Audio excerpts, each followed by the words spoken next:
Welcome back, radio entrepreneurs, listeners, and fans. I'm producer Lauren Davis, and I'm excited to introduce you all to part 3 of the 7th FBA Family Business Panel discussion, The Next Generation of Family Business is Entrepreneur. In this family business related fall 2022 edition of the panel, we will be covering topics related to restructuring for the future after transition, implications of transition personally as a family and professionally as a business. What if the wrong family member is chosen to be leader? And much, much more. If you have not yet seen parts 1 and 2 of this panel discussion, we recommend you head over to radioentrepreneurs.com or to any of our many channels to catch the first 2 segments. All of these discussions are intended to be highly relevant to family businesses, but also to entrepreneurs of all types. So be sure to follow Radio Entrepreneurs on LinkedIn, YouTube, Facebook, Spotify, or any of the many platforms we stream on to see those first 2 segments. Next, I will introduce our 3 panelists and the host for this discussion. For their full introductions, please refer back to episode 1, which is linked in the description below. We're joined today by Stephen Wilchins of Wilchins, Cosentino, and Novins, Kelly Berardi and Rich Hirschens of Gray, Gray, and our special guest, Chris Sanders of Insperity, formerly of family business owned San-tron. Welcome, everyone. Last but not least, a man who needs no introduction, Radio Entrepreneurs host and founder of Mage, JDavis. Welcome, Jeffrey, and I will now hand the conversation over to you. Thank you very much, Lauren. I appreciate it. Welcome, everyone, back to the 3rd segment of the Family Business Next Generation radio podcast on Radio Entrepreneurs. And I want to start with an interesting question that I think relates to a lot of you professionals who do this work. And that is, can we make a compelling argument right now that this is the time financially to start the transition? And I don't know if I want to start. I never start with you, Kelly, but this really is down in your core of your work, isn't it? Mm-hmm. Yeah, I think so. I mean, I think given sort of where things are at from a tax perspective, from both, in entity taxation, thoughts around potential, changes to the estate tax, gifting limits, just uncertainty in the economy, the time is now to think about transition, succession planning, the next generation, whether or not you've got the right people within your organization, and just looking at your overall bench strength to figure out how your business will continue into the future. Steve? I think I would hold off a little at this moment. I think we've had for the next generation, I think the 2 years of COVID have been very challenging for a number of clients that I've seen.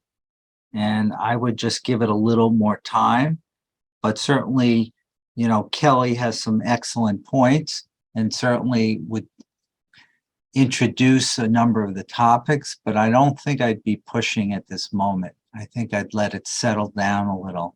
There's still too much uncertainty, both in the COVID situation, the economy, the political situation, the supply chain, that I think you have to give it a breather. Both good points. Rich? And I'll have one too. I think it's a good time. I think a lot of it's just, is it ready? I think from the estate tax issues, gifting issues, I think it's a good time. I understand what Steve's saying, but I think, you look at businesses and there certainly are a lot of challenges right now, but there's always challenges and always things. And I think at some point, if the timing's right for the family, you have to just do it. I think if you wait for everything to align perfectly, you'll never find that opportunity. Chris, now you lived through a family business transition, the good, the bad, and the ugly, like the movie. Do you have thoughts about that? You probably would have pushed it along a lot more aggressively if you had your say, right? Yeah. And whether that would have been the right decision or not, we don't know. But there, I don't think there is, you can't wait for, to Rich's point, everything to align. It's never going to align. If the time is the time, the that the family, the business, the market, everything that's, all these other factors. I mean, it's got to happen, whether it's difficult through COVID or, here we are with the COVID hangover, still dealing with that political landscape, as Stephen says. It's just got to go. I mean, if it's time, it's time, and you'll get through those struggles and prepare for those as best as possible. I just want to I'm outnumbered, so I just want to defend myself. I have to defend myself. Is that not only is the COVID issue a problem, it's the wealth. People don't feel wealthy as much. The stock market is in a tailspin. The investing is a challenge. I think that has compounded the owners' concerns and uncertainty. And that's the only reason why I'm saying give it a breather. Let things settle a little. Let the owners feel that they have some stability before you really start pushing this. Jeff, I'll just add though that what we're seeing is in some cases is that second generation is also feeling antsy, and that second generation, they too have children, and they have kids in college, and they've been in a way feeling like, okay, I've got this like golden carrot hanging over my head, like I need to put kids through college. I'm not getting any younger.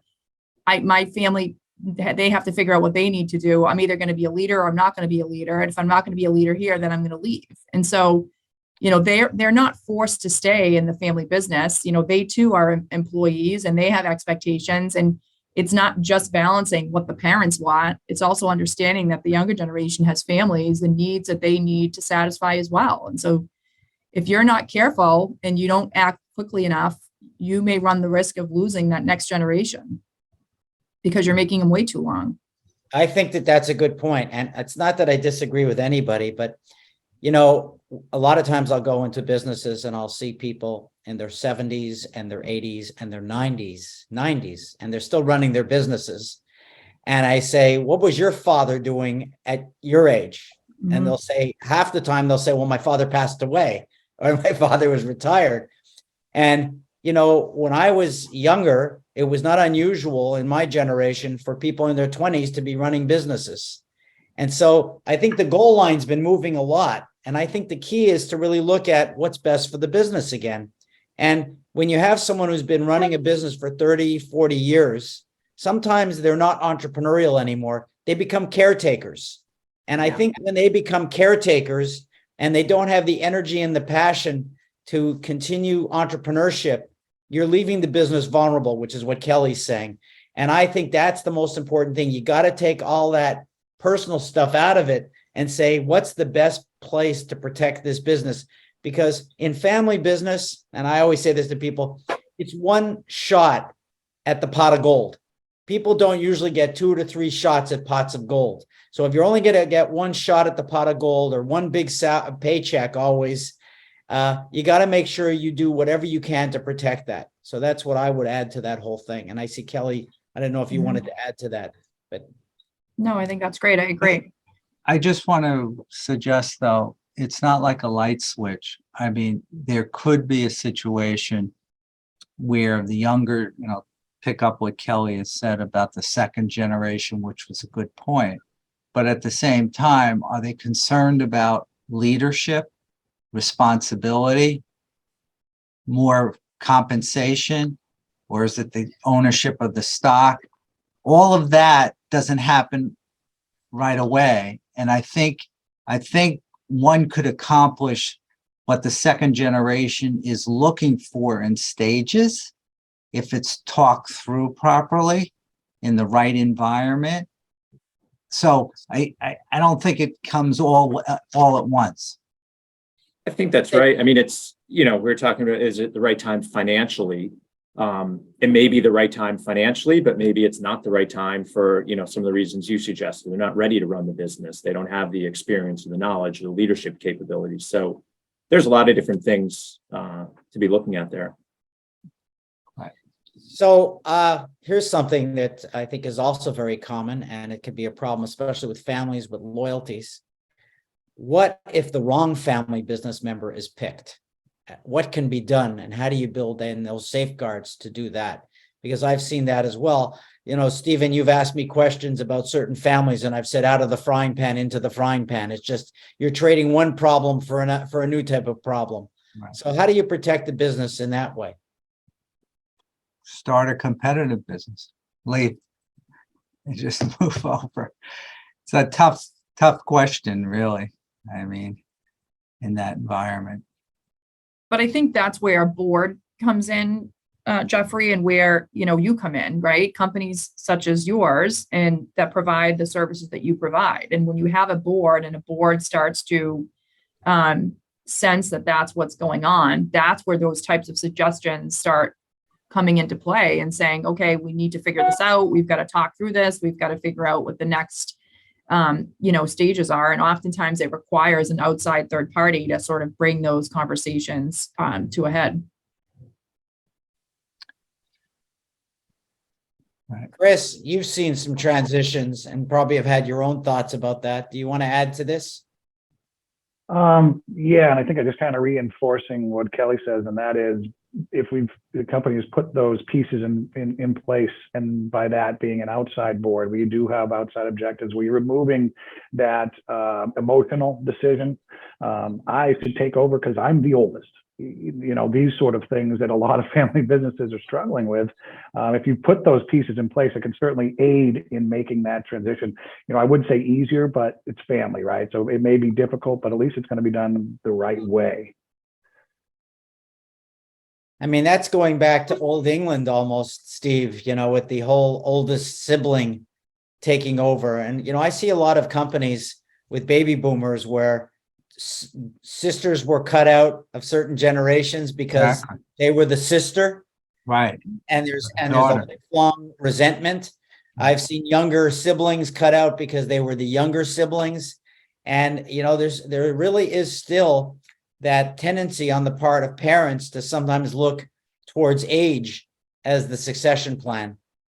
So how do you deal with that? Age and gender. Right. Yeah. I think you have to raise that topic and really discuss the topic and try to have the client or the owner see that may be a narrow view, and that certainly to the extent the younger generation or say a female is not given the opportunity when the male is, if the male is the first generation, that's old school. I mean, it's really who's the brightest, who's the best, who's working hardest. Those are the talents and qualities that should, sit and lead the company. And That's right. I think as Kelly indicated before, this is why outside boards and advisors can be a help to sometimes show people that, hey, maybe you don't even realize this is happening, but it is. Help guide the company to make those decisions. right. And again, I think it's important, Steve, to put in corporate standards, operating agreements when even if you didn't have them with one generation, to make sure you have it with the next so that you can protect the business. Isn't that important as well? It's very important to have, confidentiality agreements, have non-solicitation agreements. Obviously, non-compete has been drastically changed in Massachusetts as in other states, but also protecting in many ways key employees, making sure key employees are protected, making sure that they have a long-term future, making sure they have a retirement plan. And also, I would just want to get back to the board issue. I mean, when one doesn't have a board, it's probably easier for them to have a non-fiduciary board, meaning a board of advisors rather than actually a true board of directors, where the owner can terminate the board and really ignore what they have to say. But where it works well is the owner is engaged and willing to accept what they don't know, and willing to listen to outside people, and willing to listen and move the needle when it's needed. Well, I'll just add to you a little bit of a true humorous story where I worked with a family business once that had three male sons and 2 daughters in the business. And the father said to me, I need you to do an evaluation on who's the best, most qualified person to lead. And when I went back and I went through my analysis, I looked at the father and he said, so who's the best person? Who's the person you would choose if it were up to you? I gave my reasons and I said, I picked the daughter. And the father looked at me and he went, so you think we should pick Tony?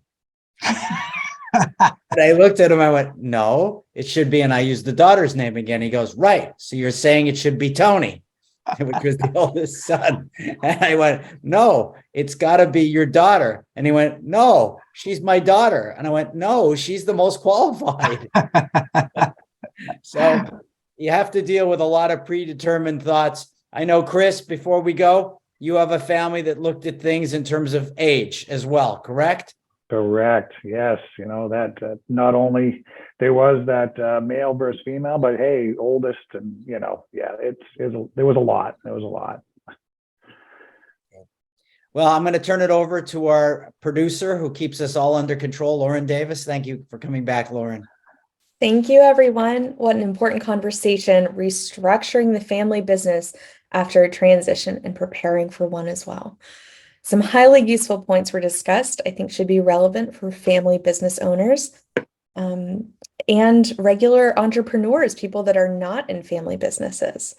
So that wraps up the last segment of our fall 2022 edition of the FBA Family Business Panel discussion, the next generation of family business as entrepreneur. Thank you to all of our listeners and viewers who have tuned in for this third part of the panel. Links will be provided in the video's description below to parts 1 and 2 if you didn't already hear them. So be sure to check those out. Click subscribe just below the video if you're on YouTube, or follow if you're listening on one of our podcast platforms or social media platforms to stay up to date on all of our postings as they go live. If you're a fan of our videos, please be sure to like, comment, share, subscribe, press the bell button. It helps immensely. Radio Entrepreneurs is also very active on LinkedIn, so be sure to go follow our page there as well for more business advice and discussions. Until next time, goodbye. Thank you for listening. Thank you to all of our panelists, and we'll be back with more stories on Radio Entrepreneurs.